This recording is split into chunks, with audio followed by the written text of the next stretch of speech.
jesteśmy spotkani, a już pożegnania nadszedł czas.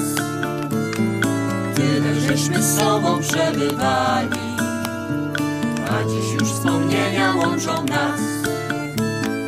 I choć w życiu przyjdą smutne chwile, i choć przyjdą w życiu chwile złe, my wspominać was będziemy mile, pozdrowienia wam przesyłać chcę. My dziś z piosenką